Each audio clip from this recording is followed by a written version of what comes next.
කන්දට. දැන් අපි යන්න තමයි ඉන්නේ. දැන් වෙලාවට අය ගිහින් බලමු.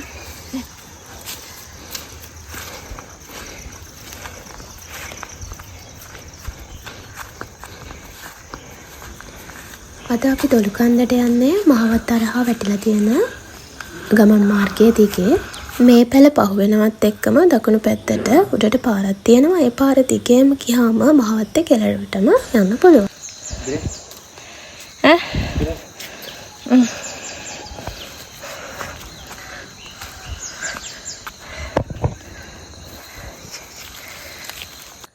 කඩාගත්ත සීමල ටිකේ රහ බල හිමින් අපි මහවත්තේ නම් ටිකක් දුර දැන් ඇවිත් තියෙන්නේ. තව ටිකක් යන්න ඕනේ මහවත්තේ සීමාව ඉවර වෙන තැනට. අපි දෙන්නගේ පළවෙනි හයිකින් එක. මේ තමයි දොළු කන්ද. අපි යන්න ඕනේ මෙතෙන්. දැන් එනකොට හොඳට මේ තමයි වැහිලා තමයි තියන්නේ.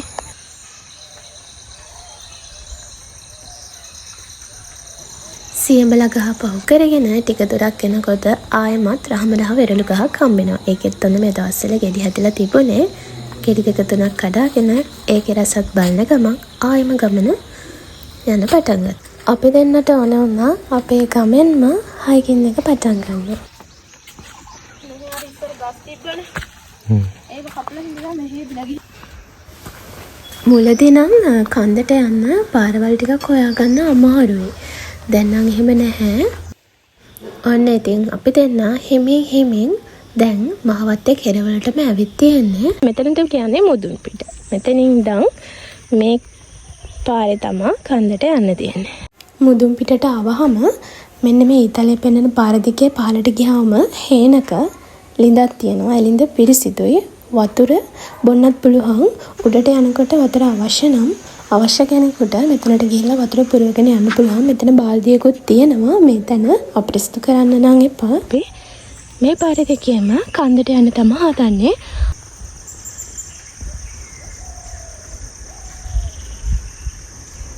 මම තියන්නේ කන්ද තමයි. අපි එහෙනම් කන්දට යමු.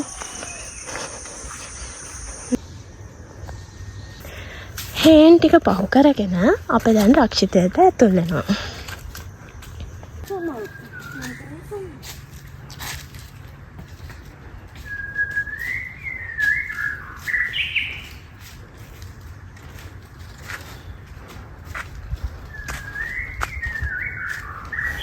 ගමන් මාර්ගය හොයාගන්න අපහසු කෙනෙක්ට ගස්වල මේ වගේ ඊතල ගහලා තියෙනවා.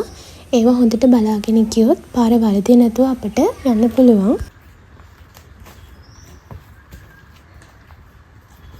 මහවැස්ස නිසා ලංකාවට වුණ විපත්වලට කලින් තමයි අපි මේ ගමනේ ගියේ.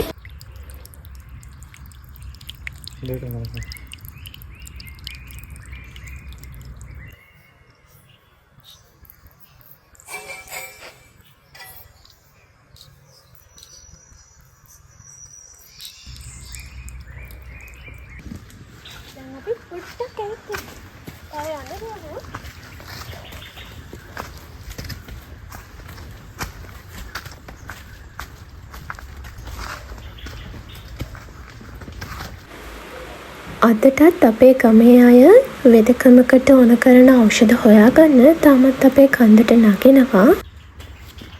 මේ තැන එදා වගේම තාමත් හරි ලස්සනටම තියෙනවා.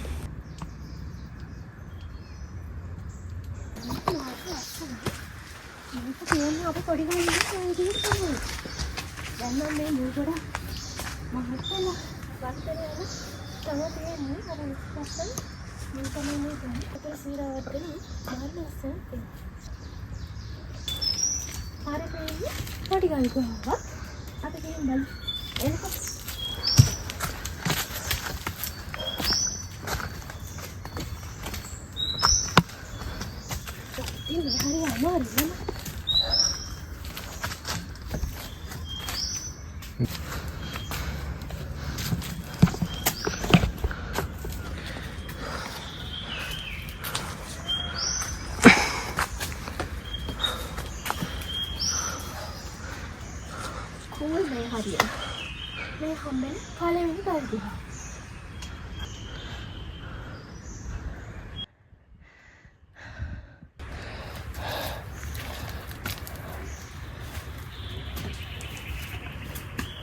පණ්ඩුකාභය කුමාරයාගේ ඉතිහාසයේ තෙක්ම ජනප්‍රවාද කතා දිව යනවා. රැඳිලා හිටියොත් දැනගන්න පුළුවන්. මේ පේන ගලට තමා අපි නගින්නේ. ගිහින් බලමු.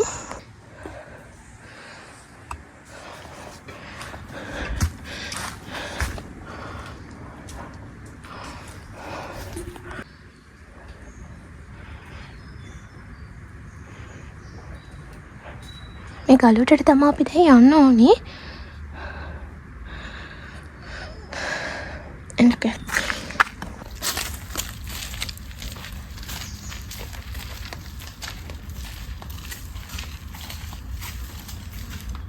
තවත් ජනප්‍රවාද කතාවක් ලෙස රාම රාවණා යුද්ධයේදී රාම තුවාල වෙනවා. ඊට අවශ්‍ය කරන ඖෂධ තියෙන්නේ හිමාල කන්දේ. හිමාලයට යවන්නේ හනුමාන්. හනුමන්ට ගියාට පස්සේ ඖෂධ හොයාගන්න බැරි වෙනවා. ඊට පස්සේ ඒ කන්දෙන් කැබැල්ලක් අරගෙන එනකොට වැටුණු එක් ස්ථානයක් ලෙස මේ දොල් කන්ද හඳුන්වනවා. දැන් අපි හොඳටම ළඟට ඇවිත් තමයි තියෙන්නේ. ගිහින් බලමු.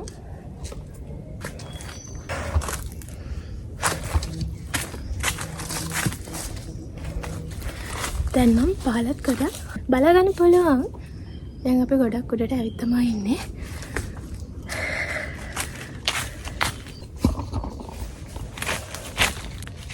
මේ උඩින් පේන ගලට තමයි අපි නගින්න ඕනේ. පේනව නේද ගල? ගිහින් බලමුකෝ. ලස්සන බිම් මලක් තියෙනවා.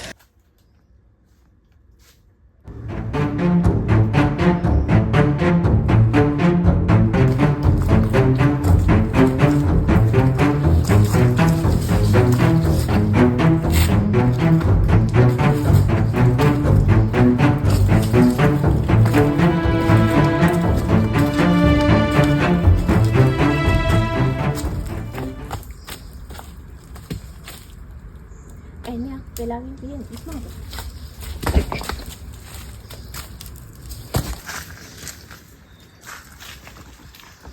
ඕකේ නේ හෙල. දැන් යන්න මේ පාරේ. ෂම්.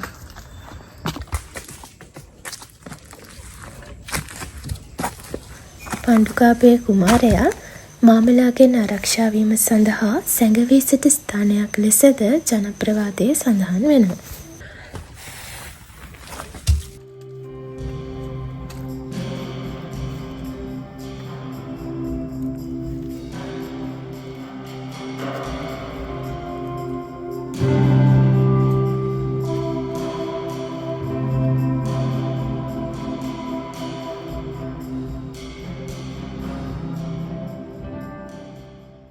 පාරේ හොයාගන්න අපහසු කෙනෙක්ට යන මග මෙන්න මේ වගේ ගස්වල පටි බැඳලා තියෙනවා. ඒවා හොයාගන්නත් පුළුවන්. ඊතලක් තියෙනවා. ඒ වගේ දිගට යන්න පුළුවන්. ඔන්න අපි දැන් උඩටම ආවා. මෙන්න මෙතනින් පාරවල් දෙකක් දෙපැත්තට තියෙනවා.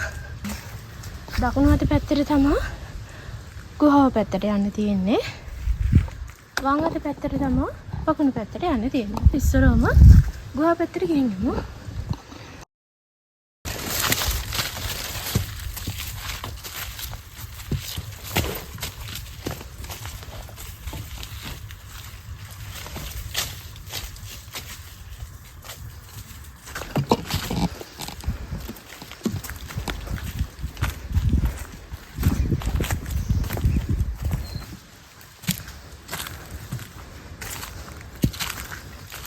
අපේ මහත්තයා මේ පිහියක් අරන් ඇවිත් තියෙන්නේ ආරක්ෂාවට අපේ ගෙදරින්. නැත්තම් එන උට අපි දෙන්න විතරක් ඉන්නවා.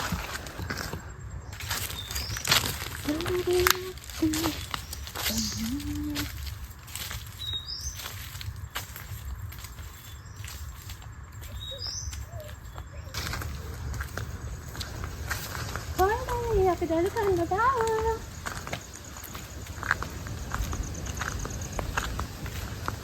මෙතනින් නම් අමාරු බට්ටි ගාලන් එන්න මැනිකේ. යන්කෝ යන්කෝ.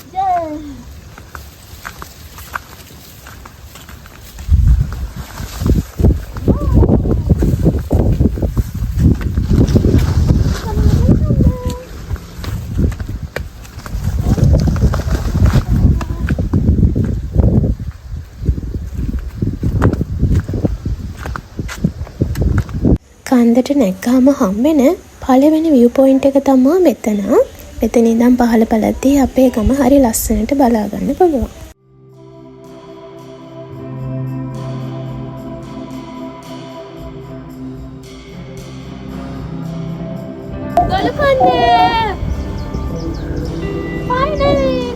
ගමේ සමහරක් අයට හේන් තියෙනවා. ඒ හේන් තමයි මේ පේන්නේ.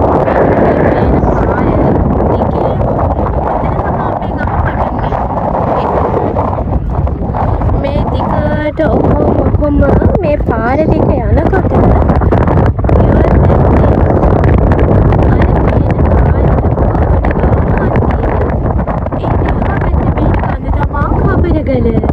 ප්‍රධාන පාර තමා වඩගල්ල පාර. මෙතනට මාරම හුළඟක් තියෙනවා. කන්ද නැගපු දවසේ පොද වැස්සත් එක්ක මීදුම තමා තිබුණේ ගොඩක්ම ඈත කඳ උනත් මීදුමෙන් වැහිලා තමා තිබුණේ. එතකොට මෙන්න මෙතන පේන ගල උල් ගල, මෙන්න මෙතන පේන්නේ හතරැස් ගල. මේ තියෙන්නේ අපේ ගමේ පන්සල.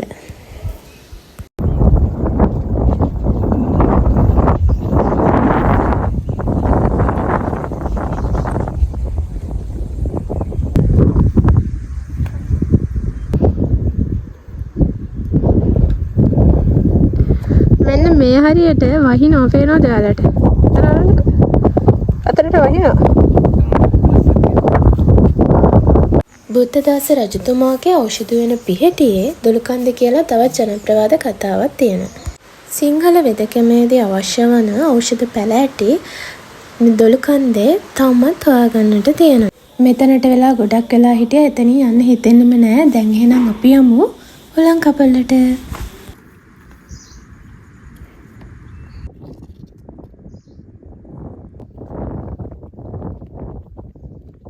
ඔන්න ඉතින් ඈතට වැස්ස කන්දටත් ඔන්න වහින්න පටන් ගත්තා.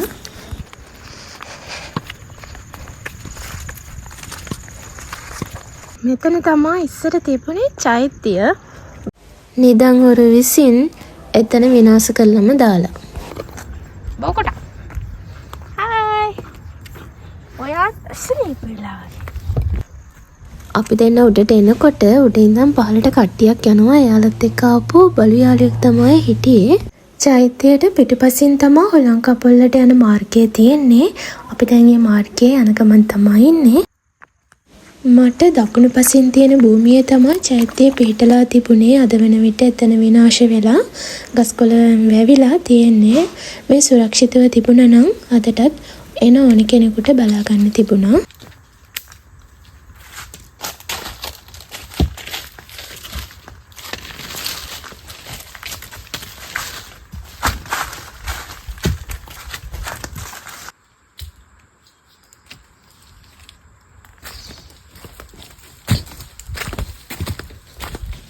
මේ මුළු පළාතම වැහිලා තියෙන්නේ ගයිස්.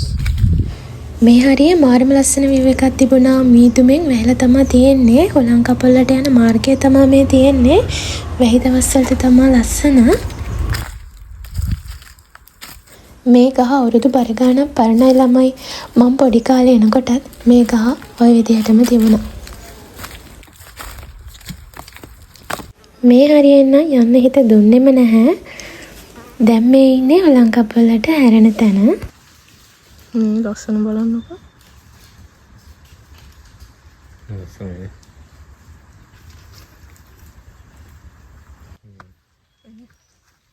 හුළං කපොල්ල.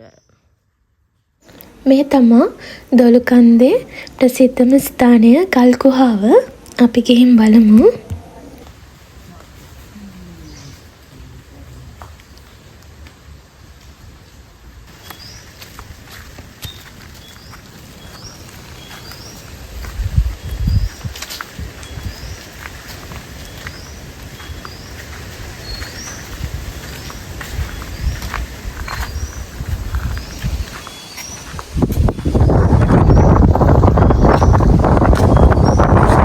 කන්දට නැග්ගාම ආස තියෙන වලාකුළු වුණත් අල්ලන්න පුළුවන් ගාන තියෙනවා වගේ තමයි පේන්නේ. මාරම ලස්සනයි.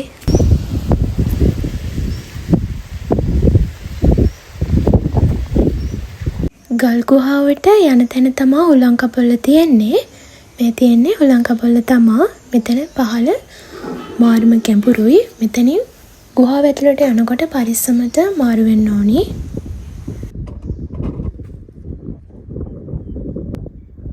මෙතනටත් මාරුම හුලඟක් තියෙනවා. රැට කැම්පින් කරන අය ගොඩක් වෙලාවට මෙතන නතර වෙනවා. හැබැයි මෙතන ඉන්නකොට පරිස්සමින් ඉන්න ඕනි. අවුරුදු 100 ගානකට පෙරත් භික්ෂුන් වහන්සේලා මෙම ස්ථානයේ වැඩ වාසය කළා. ඒ වගේම වර්තමානයේ භික්ෂුන් වහන්සේ නමක් මෙම ගල්ලෙනෙහි ආරාමයක් ඉදි කරගෙන වැඩ වාසය කළා. මේ මැටි බිත්තියට එහා පැත්තෙන් දියුල්පතක් වගේ සීරාවක් එනවා. ඒක ඉස්සනින්දම්ම තිබුණා. ඒ වගේම ඔය ගල අයින දිගම ගියාම බඩගාගෙන තමයි යන්න ඕනේ. ටිකක් අමාරුයි ගමන. එහා කෙළවරට ගියාම පහළ බලන්නත් පුළුවන්. ගල් ගුහාව ඇතුලේ ඉඳන් පේන view එක තමයි මේ ඉස්සරහින් පේන්න තියෙන්නේ. ඒ view එකත් මාරම ලස්සනයි.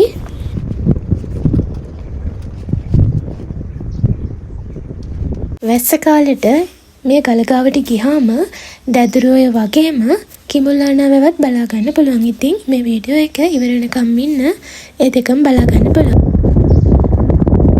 ඈතින් වහිනුව පේනවද? කන්දට නැග්ගාම වැස්ස කාලෙට පහළට වහින හැටි හරි අපූර්වට බලා ගන්න පුළුවන්.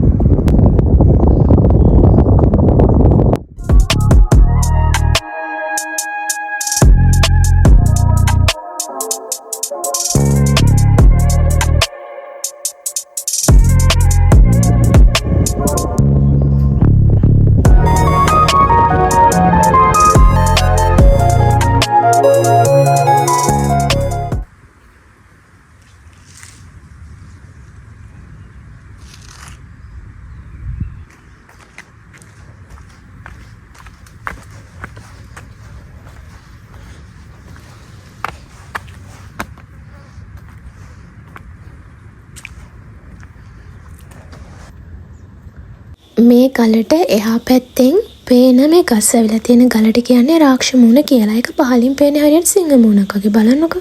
මේ තියෙන්නේ රාක්ෂ මූණ ගල. පහලට පේන විදිහ හරියට සිංහ මූණක් වගේම තමයි පේන්නේ. අර ඇතින් පේන්නේ දැදුරුවය. කියන්නේ ඩෑම් එක. තුන් මෝතර. ඒ තමයි අර ඇතින් පේන්නේ.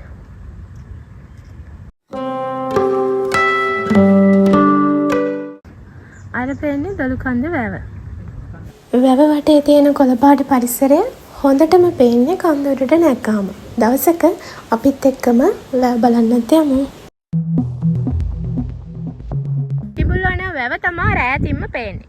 පටුණු ගම් සොඳයි දොළු කන්දේ දෑලේ, පළවැල සොඳයි එම කන්දේ හිමාලේ, ගල් වැඩ සොඳයි දුටු ගැමුණුගේ රජ කාලේ, මුහුද පෙනේ දොළු කන්දට වයිතාලේ. දොළු කන්දට පාන්දර මුහුද පේනවා කියලා තමයි මේ කවියෙන් කියවෙන්නේ.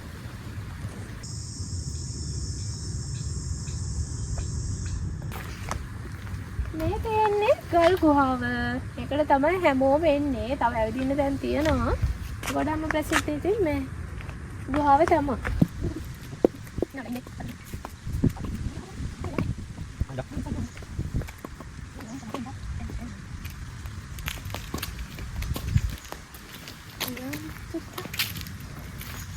දැන්කින් උනත් කියන්න ඕන දෙයක් තියෙනවා. ගුහාවට ඇතුළු වෙන තැනින් ඉඳන්ම තිබේ ප්ලාස්ටික් බෝතල්, බියර් බෝතල්, කෑම කපුලන් ෂීට් එහෙම්මම දාලා ගිහිල්ලා එහෙම කරන්න එපා. ඔයාලා මෙතනට ඇවිල්ලා ගියාට කමක් නැහැ වුණාට මේ තැන් අපිරිසිදු කරන්න එපා. මතු පරම්පරාවට වාගේම මේ තැන් පිරිසිදුව තියෙන්න ඕනේ. සබාදහම අපිට දායාද කරන දේවල් අපි රැක ගන්න ඕනේ. නැත්තම් සබාදහම උරුණ වුණ දවසට ඒව දරා ගන්න අපිට බැරි වෙනවා. දැන් නම් ලොකුම ලොකු වැස්සක් කඩන් වැටෙන්න තමයි එන්නේ. දැන් නම් ඉතින් ඉක්මනට යන්න තමයි අපි හදන්නේ.